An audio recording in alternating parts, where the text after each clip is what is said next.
ইসলামের মধ্যে অনেকগুলো বিজয় আইলো তোমার হাত ধইরা, কিন্তু কোনোদিন তো এমন দেখি নাই ওর মৃত্যুটা সামনে তোমার রে তুমি যে চিন্তা করলা না, তুমি যে খালি পাগড়ি খুঁজলা কারণটাকে ডাক দিলে ওমর।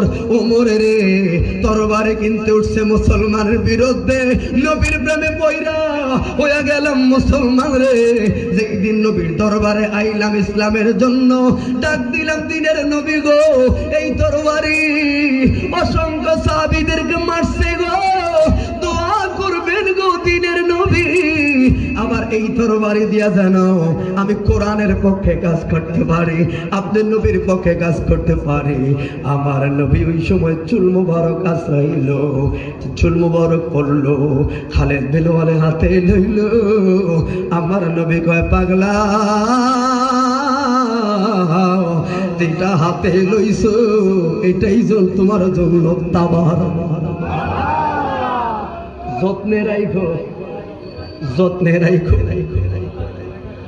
সাহাবী উমর রে সবাই আমারে বলে আমার অনেক সাহস, আমার অনেক শক্তি, আমি অনেক কৌশল জানি, কিন্তু না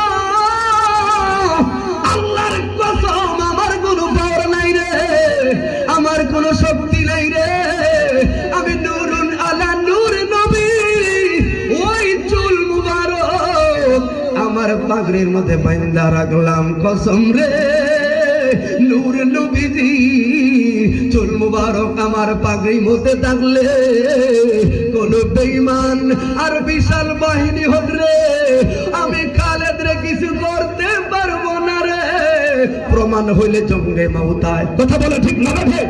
জঙ্গে মাউতায় 2 লক্ষ বাহিনীর বিরুদ্ধে মাত্র 3000 আর 3 জন সেনাপতির পরে চতুর্থ সেনাপতি নবী ইঙ্গিত করলো খালেদ বিন ওয়ালিদের হাতে একটা দুইটা না রে, একটা দুইটা না 10টা তরবারি বাংলো, 10তম তরবারি দিয়া 2 লক্ষ বাহিনীর বিরুদ্ধে ইসলামের বিজয় লইল।